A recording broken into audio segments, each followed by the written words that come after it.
स्वागत है आपका एचजे एडुकेशन हिंदी में। इस वीडियो में हम लोग फिजिकल डिस्ट्रीब्यूशन को पढ़ेंगे, फिजिकल डिस्ट्रीब्यूशन के कंपोनेंट्स को जानेंगे और साथ ही साथ फिजिकल डिस्ट्रीब्यूशन के इंपॉर्टेंस को समझेंगे। किसी भी ऑर्गेनाइजेशन में फिजिकल डिस्ट्रीब्यूशन बहुत इंपॉर्टेंट होता है।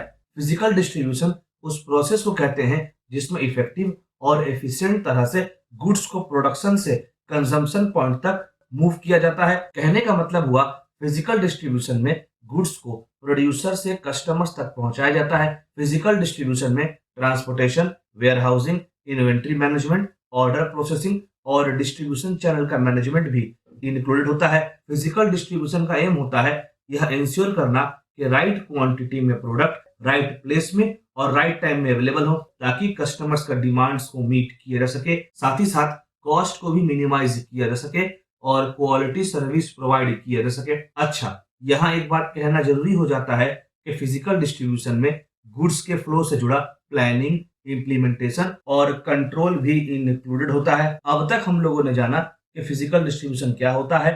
चलिए आगे बढ़ते हैं और फिजिकल डिस्ट्रीब्यूशन के अलग अलग कंपोनेंट्स को पढ़ते हैं। पहला कंपोनेंट है ट्रांसपोर्टेशन। ट्रांसपोर्टेशन फिजिकल डिस्ट्रीब्यूशन का बैकबोन होता है जिसमें गुड्स का फ्लो या गुड्स का मूवमेंट एक प्लेस से दूसरे प्लेस तक होता है। अच्छा, ट्रांसपोर्टेशन रोड, रेल, एयर, सी ट्रांसपोर्टेशन सबको इंक्लूड करता है। इफेक्टिव ट्रांसपोर्टेशन मैनेजमेंट की सहायता से टाइमली गुड्स का डिलीवरी पॉसिबल हो जाता है, कॉस्ट को मिनिमाइज किया जा सकता है और गुड्स का फ्लो का रूट को भी ऑप्टिमाइज किया जा सकता है। अगला कंपोनेंट है वेयर हाउसिंग। फिजिकल डिस्ट्रीब्यूशन का दूसरा कंपोनेंट होता है वेयर हाउसिंग। वेयर हाउसिंग में गुड्स को कस्टमर्स को शिप करने से पहले स्टोर किया जाता है। वेयर हाउसिंग की सहायता से बेहतर तरह से इन्वेंट्री को मैनेज किया जा सकता है, ऑर्डर को फुलफिल किया जा सकता है और ऑर्गेनाइजेशन या कंपनी फ्लक्चुएटिंग डिमांड को आसानी से हैंडल कर पाती है। मॉडर्न समय में वेयर हाउसिंग में ऑटोमेशन और रोबोटिक्स की सहायता ली जाती है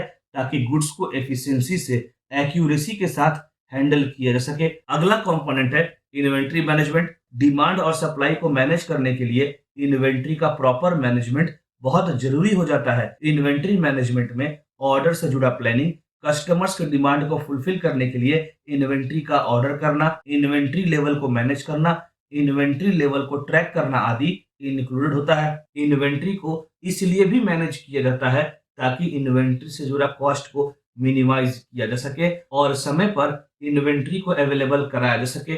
अगला कंपोनेंट है ऑर्डर प्रोसेसिंग। ऑर्डर प्रोसेसिंग में ऑर्डर रिसीविंग, ऑर्डर वेरिफिकेशन और ऑर्डर फुलफिलमेंट इंक्लूडेड होता है। ऑर्डर प्रोसेसिंग के अंदर ऑर्डर को रिसीव करना, ऑर्डर का एंट्री करना, ऑर्डर को पैक करना, ऑर्डर को शिप करना इंक्लूडेड होता है। टेक्नोलॉजी की सहायता से ऑर्डर प्रोसेसिंग को स्ट्रीमलाइन किया जा सकता है ताकि एरर्स को रिड्यूस किया जा सके और ऑर्डर का एक्यूरेसी और स्पीड को इंप्रूव किया जा सके।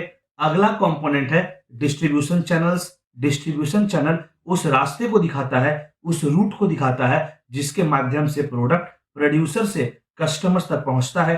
डिस्ट्रीब्यूशन चैनल डायरेक्ट हो सकता है, मतलब प्रोडक्ट डायरेक्टली मैन्युफैक्चरर या प्रोड्यूसर से कस्टमर्स तक पहुंचाया जा सकता है, या डिस्ट्रीब्यूशन चैनल इनडायरेक्ट भी हो सकता है जिसमें प्रोडक्ट मैन्युफैक्चरर या प्रोड्यूसर से कस्टमर्स तक पहुंचता तो है पर होलसेलर्स और रिटेलर्स के माध्यम से। आगे राइट चैनल पार्टनर को चुनकर प्रोफेशनल रिलेशनशिप को मैनेज करके, कोऑर्डिनेशन को इंप्रूव करके डिस्ट्रीब्यूशन चैनल को इफेक्टिव बनाया जा सकता है। फिजिकल डिस्ट्रीब्यूशन मार्केटिंग स्ट्रेटजीज के सक्सेस में बहुत इंपॉर्टेंट रोल प्ले करता है। फिजिकल डिस्ट्रीब्यूशन मार्केटिंग स्ट्रेटजीज का इंटीग्रल पार्ट तो होता ही है, साथ ही साथ उन बिजनेसेस के लिए भी इंपॉर्टेंट होता है जो आज के समय इस कॉम्पिटिटिव वर्ल्ड में अपने ऑब्जेक्टिव्स को अचीव करना चाहते हैं। कस्टमर्स के सेटिस्फेक्शन को इनहेंस करने से लेकर कॉस्ट को रिड्यूस करने तक, कॉम्पिटिटिव एडवांटेज गेन करने से लेकर नए मार्केट में एंटर करने तक फिजिकल डिस्ट्रीब्यूशन बहुत इंपॉर्टेंट होता है। फिजिकल डिस्ट्रीब्यूशन एक बहुत इंपॉर्टेंट रोल प्ले करता है। कस्टमर्स का पॉजिटिव एक्सपीरियंस के लिए भी फिजिकल डिस्ट्रीब्यूशन बहुत इंपॉर्टेंट होता है। एक अच्छा वेल मैनेज्ड डिस्ट्रीब्यूशन नेटवर्क यह इंश्योर करता है कि प्रोडक्ट कस्टमर्स तक टाइम में पहुंचे, जिससे कस्टमर्स रिपीटेड परचेस करने के लिए मोटिवेटेड हो। चलिए आगे बढ़ते हैं और फिजिकल डिस्ट्रीब्यूशन के इंपॉर्टेंस को पढ़ते हैं। पहला इंपॉर्टेंस है कस्टमर सेटिस्फेक्शन। क्योंकि फिजिकल डिस्ट्रीब्यूशन का कस्टमर सेटिस्फेक्शन पर डायरेक्ट इंपैक्ट होता है, इसीलिए फिजिकल डिस्ट्रीब्यूशन किसी भी कंपनी के लिए इतना इंपॉर्टेंट हो जाता है और इतना क्रूशियल हो जाता है। पॉजिटिव कस्टमर एक्सपीरियंस के लिए प्रोडक्ट का अच्छे कंडीशन में टाइमली डिलीवरी बहुत इंपॉर्टेंट होता है। कस्टमर्स हमेशा यह चाहता है कि प्रोडक्ट उसे इंटैक्ट और ओरिजिनल कंडीशन में मिले। अगला इंपॉर्टेंस है रिडक्शन ऑफ कॉस्ट। अच्छा फिजिकल डिस्ट्रीब्यूशन बिजनेस का कॉस्ट को सिग्निफिकेंटली रिड्यूस करने में हेल्प करता है, ट्रांसपोर्टेशन का रूट को ऑप्टिमाइज करने में हेल्प करता है, इन्वेंट्री होल्डिंग एक्सपेंसेस को रिड्यूस करने में हेल्प करता है और कंपनी का ओवरऑल ऑपरेटिंग कॉस्ट को भी रिड्यूस करने में हेल्प करता है।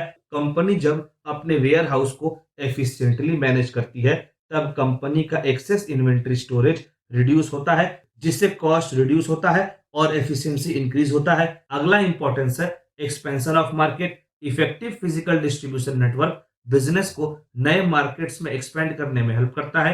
कंपनी अलग अलग रीजन्स और कंट्रीज में पहुंचकर अपना कस्टमर्स बेस को डाइवर्सिफाई कर सकती है और एडिशनल रेवेन्यू भी अर्न कर सकती है। जैसे अगर कंपनी को इंटरनेशनल लेवल पर स्पेंड करना है तो उसे अपने इन्वेंट्री लेवल को ऑप्टिमाइज करना होगा और अपने लॉजिस्टिक कैपेबिलिटीज को बेहतर बनाना होगा ताकि कंपनी कॉम्प्लेक्स कस्टम्स रेगुलेशन के हिसाब से काम कर सके और फॉरेन मार्केट्स में अपने कस्टमर्स को इफेक्टिवली प्रोडक्ट्स डिलीवर कर सके। अगला इंपॉर्टेंस है मैनेजमेंट ऑफ इन्वेंट्री। कस्टमर्स के डिमांड को मीट करने के लिए और स्टॉक्स को और इन्वेंट्री को होल्ड करने के कॉस्ट को मिनिमाइज करने के लिए कंपनी को अपने इन्वेंट्री को प्रॉपरली मैनेज करना बहुत जरूरी हो जाता है। राइट प्रोडक्ट को राइट टाइम में राइट क्वांटिटी में अवेलेबल कराकर फिजिकल डिस्ट्रीब्यूशन इन्वेंट्री को प्रॉपरली मैनेज करने में काफी हेल्प करता है। इससे कंपनी स्टॉक आउट से, ओवर स्टॉकिंग से बच सकती है और अपने कैश फ्लो को इंप्रूव कर सकती है। अगला इंपॉर्टेंस है मिटिगेटिंग रिस्क। आज का दुनिया, आज का वर्ल्ड इंटरकनेक्टेड है और कंपनी के सामने ऐसे बहुत सारे रिस्क होते हैं जो प्रोडक्ट के सप्लाई को डिसरप्ट कर सकते हैं, जो प्रोडक्ट के सप्लाई में बाधा ला सकते हैं, जिससे कंपनी के ऑपरेशन पर इंपैक्ट हो सकता है। फिजिकल डिस्ट्रीब्यूशन का प्रॉपर मैनेजमेंट इन सब रिस्क को कम करने में हेल्प कर सकता है। आगे ट्रांसपोर्टेशन रूट को डाइवर्सिफाई करके, सप्लायर्स और डिस्ट्रीब्यूटर्स को डाइवर्सिफाई करके रिस्क को मिटिगेट किया जा सकता है। आगे कंटिंजेंसी प्लान बनाकर लॉजिस्टिक ऑपरेशंस में फ्लेक्सिबिलिटी लाकर कंपनी अनफोर्सीन इवेंट्स को अच्छी तरह से हैंडल कर सकती है और किसी भी प्रकार का इनस्टेबिलिटी को हैंडल कर सकती है। अगला इंपॉर्टेंस है stability in environment. Economic benefits के अलावा फिजिकल डिस्ट्रीब्यूशन एनवायरमेंटल स्टेबिलिटी में भी एक क्रूशियल रोल प्ले करता है। ट्रांसपोर्टेशन रूट को ऑप्टिमाइज करके फ्यूल कंजम्पशन, कार्बन एमिशन को मैनेज करके एनवायरनमेंट को सेफ रखा जा सकता है। सस्टेनेबल लॉजिस्टिक प्रैक्टिसेस जैसे कि eco friendly packaging, energy efficient transportation आदि की सहायता से भी एनवायरनमेंट को सेफ रखा जा सकता है।